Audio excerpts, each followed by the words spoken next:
seem to be caught up in the battle of various guilds versus the Kimono Tong.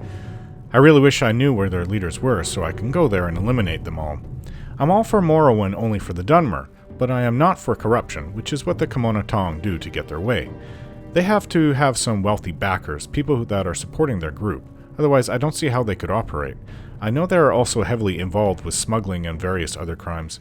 I don't really mind the small stuff, but murder, paying off judges, and corrupting guilds is all really too much.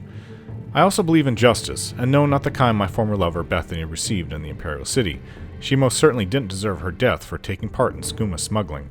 Nor did I receive the proper sentence. In fact, I shouldn't have even been given a sentence at all. I didn't kill my best friend.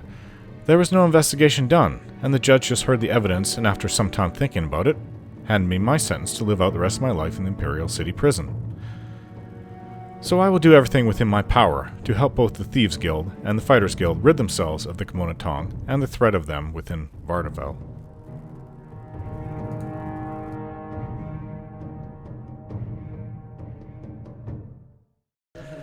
Going to see Hrundi, the local head of the Fighters Guild in Cedrith Mora, Wolverine Hall. Apparently, the Gentleman Jim Stacey wants me to see if we can get him on our side against the Kimono Tong. Kimono Tong, of course, are the criminal syndicate of Dunmer. Want all non-Dunmer out of Morrowind. I actually don't mind that view, but I don't like the corruption. Hello again, Hrundi. And if I have to deal with Nords to get rid of them, I suppose I have to deal with Nords. Okay, so I'm here to see if you'll join our cause. Alright, Snow Rovan, you've convinced me, but Soaring knows who my lover is. If he suspects anything, he'll take her away from me. I'll go along for now, just to be sure to take Soaring out quickly. Don't give him a chance to regroup, for her sake and yours. Okay, well, he's automatically on our side. As you like. It would be a privilege to talk with you. I'm not sure. It's getting late, though. I probably should rest. Oh, okay. Need to go.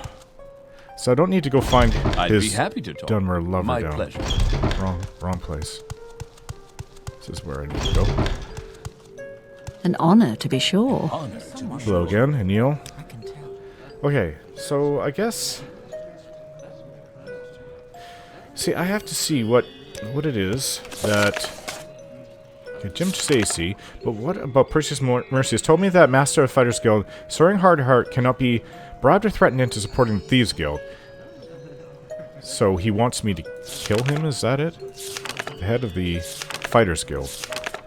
Yeah. Can't be trusted with the Fighters Guild. Fighters Guild, Precious Merciless has given me these orders. I must kill the Guildmaster of all of Vardenfell of the Fighters Guild, Soaring Hardheart, because he's too in bed with the Kimono Tong. Okay, but I'm going to return to Gentleman Jim Stacey right now.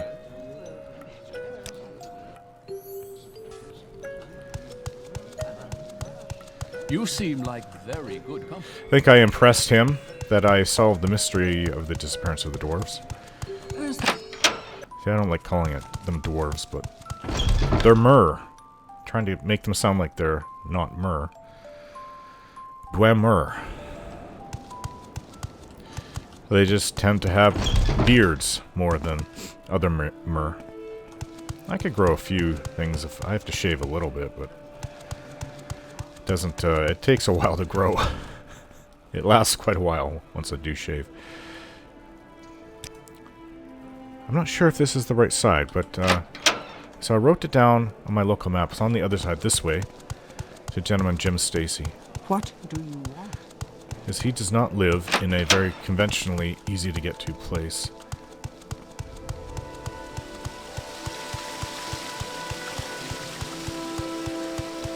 The bookstore. Samine Frowling. Say the last name. Simine. Care for some light reading?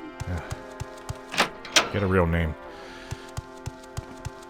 What did I do to deserve this honor? What's the situation with Hrundi? Will he join our cause? Have you found Hrundi's woman? I didn't need to look for her. He already agreed to join our cause. Did you talk him into joining? Good. We're making progress, Sunil Relvang. Alright. So, what do you have next for me? Come talk to me again when you're mastermind in the guild. Can I get an advancement? No one questions your skills as a thief, but some question your loyalty. You should do more jobs. Hey, there's no one to do more jobs for. You're the last one. Do you train? Brother of Redarin. What do you How train? may I serve you? Well, I could use... He trains in Mercantile and Speechcraft, and both of those are good for me. This may take a while. Hey! Oh, she gets the helmet back. Okay. Well... Shiny... Go ahead. I have to do things to do. Can you teleport back to the Ahimos camp and I'll meet you there later? Are you bored of me already? Okay. Same with you, Jalan. I used to read all the time when I was younger. People used to tease me about the way I spoke because I knew so many words. Most Ashlanders can't read at all. I can imagine. What do you think of the Bal Malagmer? So you're going to wear funny gloves and steal things for good causes, and there's really nothing in it for you? That's almost noble. Are you sure you're feeling well? What about taking out Soaring Hardheart, the head of the Fighters Guild here in Vardenfell? He grinned. So you're really going to do it? Can I help? Yes. Yes, you can. But, let's wait after I've gotten my advancement. So, you can go back home. I'll see you later, okay? Sure, I'll meet you in our room when you're ready to carry on. I'll probably be at the Altscar Inn. Mastermind, I need to be. I don't know what all the ranks of the Thieves Guild are. Next rank. Oh, it's Mastermind. So I'm ringleader right now. Okay. Just to be sure. Let's see.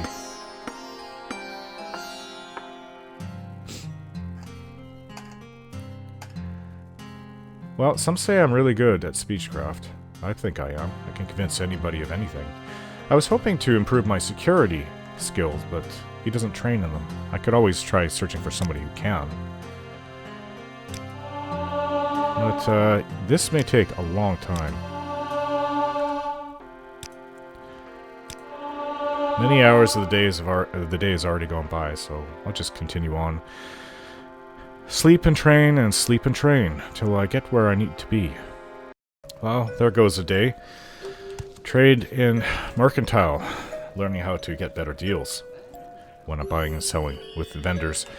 It's quite late and I'm tired. I was gonna rest a long time. Uh-oh, forgot about this.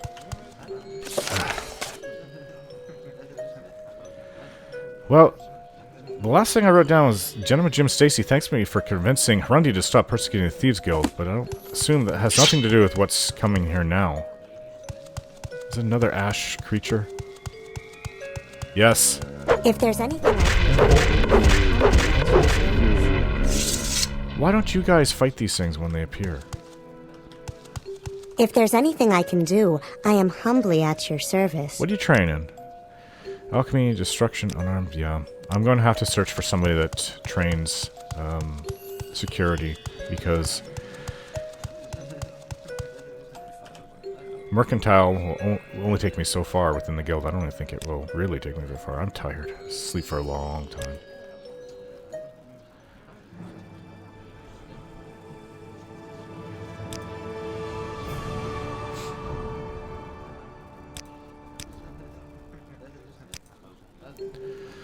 Okay, so begins my search. And I believe I found him. Oh, greetings. How do you do? May we Hesserin, talk? the Altmer in Balmora. The one that I had to convince a long time ago to help the Thieves Guild with security issues and training their recruits. So he'll do for a while. I don't know how far he can take me, but apparently he is a master. Since Caius has granted me this home, I will sleep here whenever I can.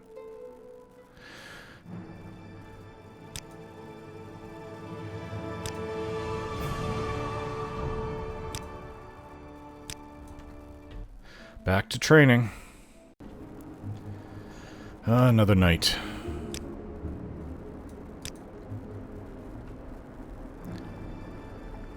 I've really been working hard lately.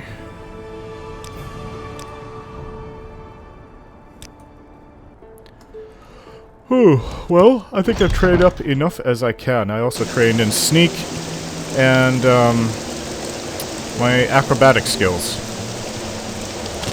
Be able to jump farther and not hurt myself when I'm out and about in the wilderness. Okay, so I assume that I can go and see Gentleman Jim Stacey and get that promotion now. Take me to Vivek, please. With pleasure. Let's go see him. It is a pleasure. I'm back again. I like what I Do see. you require my services? I think I can get that advancement I asked for earlier now. No one question your skills and see if, but some question your loyalty. You should do more jobs. Okay, do you have any more jobs? I cannot get an advancement because I'm not a mass. Because I need to do more jobs, yet you won't give me any. How about the Baal Malagmar then? There's a legend about Stonefire men who brought the light of justice to the land. Though the Baal Malagmar were thieves, they stole only from the unjust and gave to those in need. They vanished early in the Third Era and have not been seen since. I believe it is time for the Baal Malagmar to return. Here, these gloves were used by the Baal Malagmar to carry their burning stones from the Red Mountain. When you are ready to rekindle the fires of the Baal Malagmar, wear the gloves and speak with me again. Okay, I can do that now.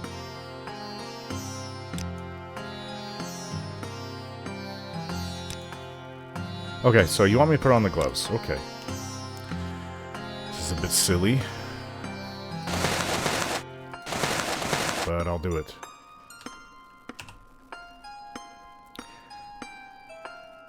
Okay. I didn't need to find Harundi's woman. Yeah, he agreed to join our cause. So, Baal Malagmar. I've chosen something simple for the first mission of the reformed Baal Malagmar. I need you to return the Hlervu locket. Brandis Hlervu is a poor retired egg miner. He gave his family's treasured locket to the taxman this year. The locket is now being held in Venom Manor with the rest of the taxes. Wear the gloves I give you and pay a visit to Venom Manor in Aldrune. Oh. Find the Hlervu locket and return it to Brandis Hlervu in the name of the Baal Malagmar. Okay, where does he live, though? Egg miner. Okay. His locket is held in Venom Manor, I get that, but where does he live? I need you to pay a visit to Venom Manor and find the hill and return it to Brandis Hlervu in the name of the Baal Malagmar. Okay, so about Venom Manor, it's in Aldrune. Look in the Manor District, locals can tell you more. Yeah. I've heard of him. He may be the head of all of the House Redrun. You wouldn't happen to have any jobs for me, would you?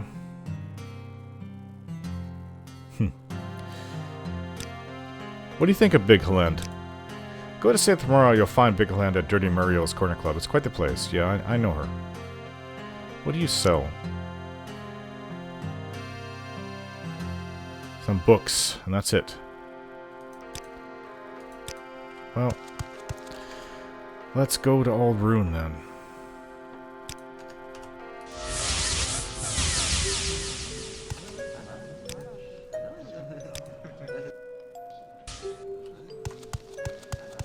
Go find my friend. And then maybe I should ask Shani to come. Should you need something, I would be happy to oblige. Well, while it's nice here, maybe I should read one of my books. I don't have too many left on me. Gotta get rid of this code book. I don't know why I still have it. Realization of Acrobacy? I've never heard of that, actually. By Master Runen Zebavi. Okay, it's a bit of a story. Master Gothrin agreed to see the acrobats because he needed entertaining. 4 months now, he had been struggling with his fellow Telvanni counselor, Master Niloth. Recently, he always found himself on the defensive. It was intolerable, Master Gothrin losing a battle with the contemptible Neloth, inspired by their master's weapon, Mehrunes' razor. Neloth Normali's cowardly troops had been nigh invincible. Gothrin's own troops had no hope, except to pray that Mehrunes, Dagon, would reclaim his artifact. Considering how much havoc it was causing, it seemed likely that the Daedra Prince would allow Master Neloth its use for some time to come. An acrobatic distraction would be a welcome relief. "What tricks can your troop perform?" asked the wizard to the lead acrobat, Runan. "Mighty Gothrin, alas, we know no tricks. All the realizations of acrobacy we perform are real with no illusions. We wish we knew tricks, for it's far too time-consuming to have to master actual feats." "Very well. What realizations of acrobacy can you perform?" asked Gothrin with what almost looked like a smile. "Master Jareth will dazzle you as he juggles 15 flaming globes while hopping across broken glass. Master Tukandi will astound you as she supports her body with one finger while rotating hoops in ornate patterns with her legs. Master Mervis will take a simple ebony blade, and the Outlander female," asked the Ashkan, with some disapprobation and a dismissive gesture towards the Redguard woman in the troop. "Master Senendi, mighty Gothrin. She hails from the Alakir desert of Hammerfell, where she won renown for her skill at climbing sheer surfaces. You must see her at work to believe it. She moves vertically like you and I move horizontally." "That is all very well, but I do not like outlanders in my court," said the Ashkan. "Many are spies." "Oh, well, Master Neloth felt similarly that—" "Neloth," roared Gothrin. "You entertained that whoreson?" 2 days ago, yes. I remember that he said there have been strained relations between you two. He also had some concerns about the outlanders in our troop, though it was our Khajiit tumbler, Master Sraba, who he was particularly suspicious of. In fact, the irony is that he thought Sraba was a spy for you. Well, you know Khajiit. Actually, maybe you don't. They are a slave race who hold little interest to me, growled Gothrin. You're like Master Neloth, then, said Runan, quickly, fully aware of Gothrin's growing rage, which that particular comment had only inflamed. He wasn't used to Khajiit either, or their dark sense of humor. He took some sarcastic comments from Master Sraba literally, and we all ended up being tortured for information about you and your troops. You probably haven't had the experience of being tortured for information. You don't have you? I wouldn't recommend it. Eventually, we were let go on the understanding that we would never set foot in Sadrith Mora again. Actually, not all of us were let go. Master Sraba had apparently died under torture. You have probably had experience torturing the slave races, and know how easily they break. No, I haven't, replied Master Gothrin. The fury was dead.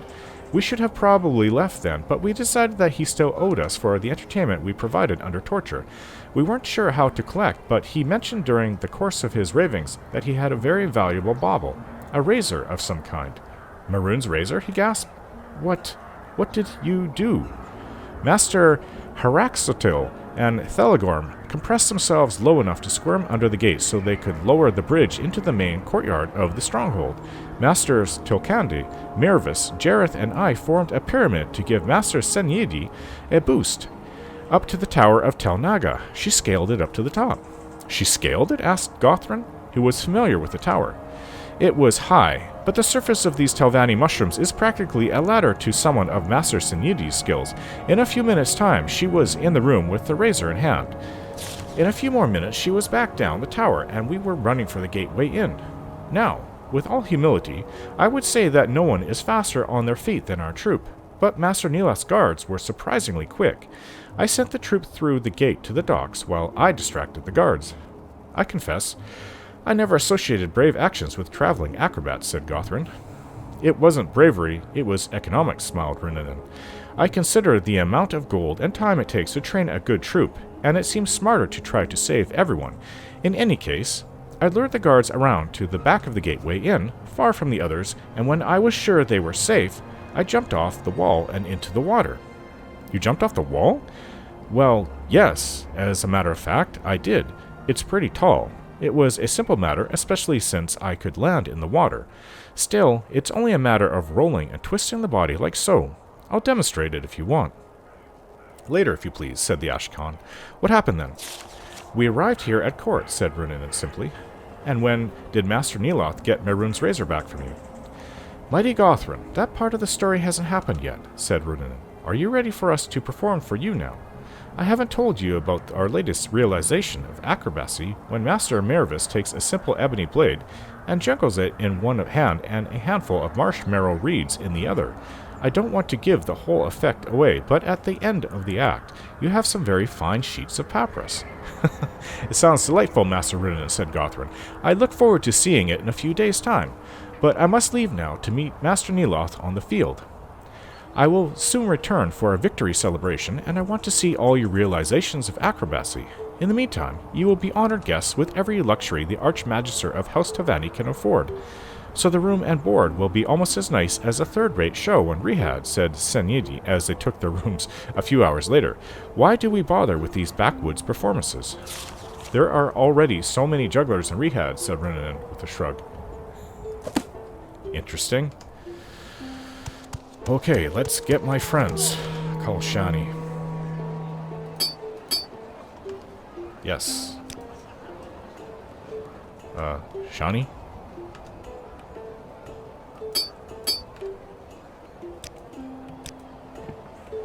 Okay.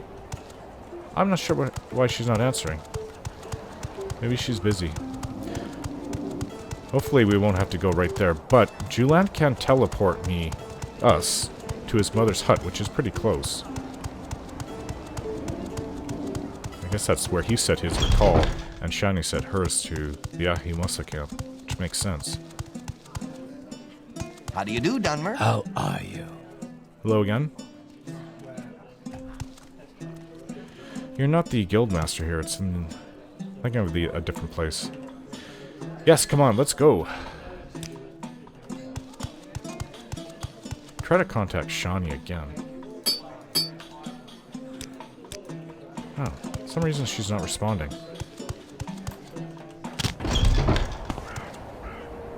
Let's go find her. Teleport us to your mom's, please. Okay, I was able to find her easily enough. I don't know why she didn't respond to her ring. Are you alright, Shani? You tell me if I was annoying you, right? When I was little, I used to follow the boys around when they went hunting or fishing, and they hated it. I was only 5 or 6, so I probably was pretty annoying. They told me to go home and do girls' things instead, but I wouldn't.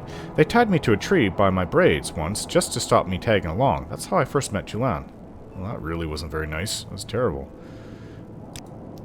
I was frightened of him at first. I knew that if I met anyone from outside the tribe, I was supposed to run home straight away, but I was tied to the tree, and he was just this really skinny kid, black hair sticking out in all directions, in clothes so threadbare they scarcely held together. He must have been around 9. He's 3 years older than me, but back then he wasn't much taller. Besides, he looked more scared than I was. Go on, tell me what happened.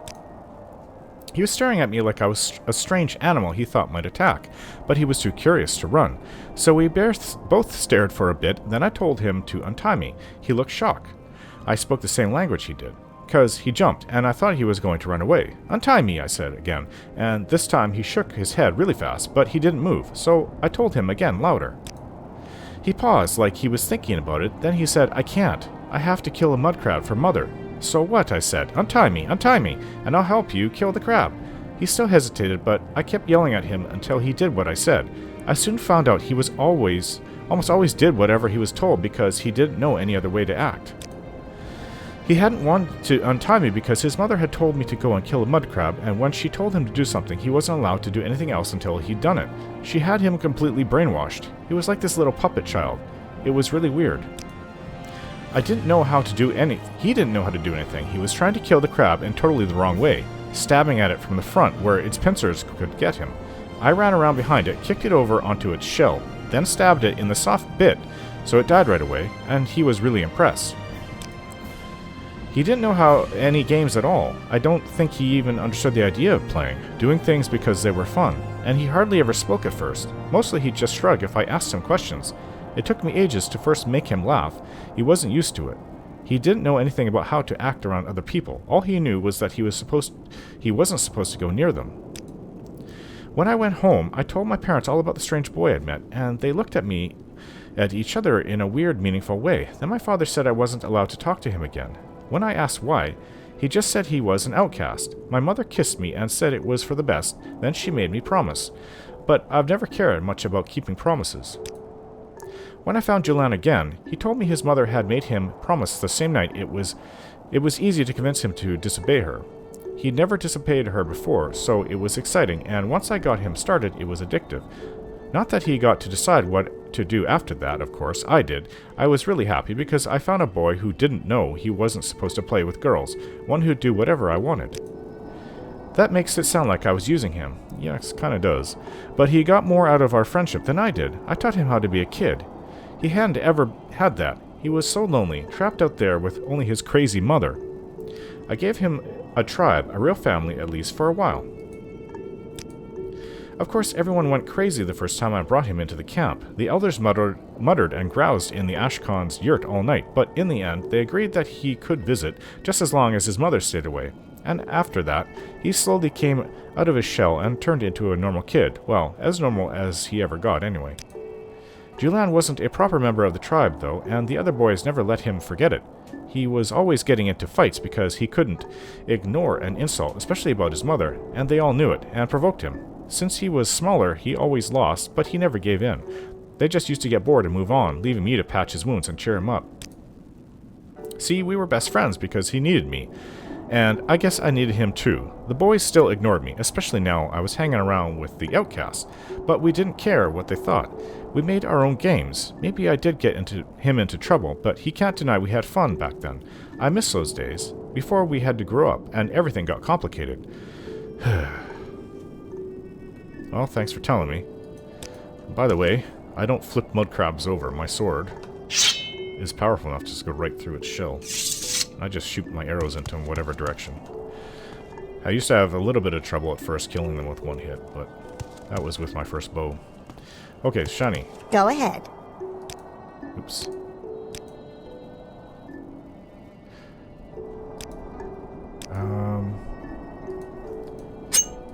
Are you really encumbered now? Yes, you are. You're very encumbered. I didn't realize it. Oh, by the 9. There's so many hammers on you. Julian. It's good to be welcome here again and be with my people. You always have a home here with us if you want. Okay, let's get this thing sorted out and then we have to go to Alderun. I found it after much searching. It's in the guard's quarters, Flurvu Locket. Amulet recovered from within the Venom Manor of Alderun. I have it. I think I'm rather at a place at a house like this. I keep expecting someone to yell at me for tracking mud all over their floor. I know this is an enormous manor. Venom Manor. I believe he's the head of all of the House Redren, like I've already said. But we have it. Now we have to find this person, Bolvin Venom. And I don't know where he would be. He's of egg. I can't see him being here. So I'll have to go searching through Alderun for him. I found his house. So it pays to write down who lives where. Practicing my acrobatic skills. I can't believe how good I am now. I can pretty much do a backflip in this armor. And land on my feet. From 10 feet up. So, you're not Brainless Laravu, are you? Kind of look like an old egg miner. I don't think we've been introduced, Outlander. I'm Brainless Laravu. How can I help you? Oh, you must... Okay. I have the Laravu locket. Is that my locket? Yes, take it. This is my locket? Where did you get this? In the name of the Baal Malagmer, I return this to you. I don't know what that means, but thank you. Well, that was easy. Let's return. To Gentleman Jim Stacey. Caldera, please. Or, sorry, no, Vivek, please.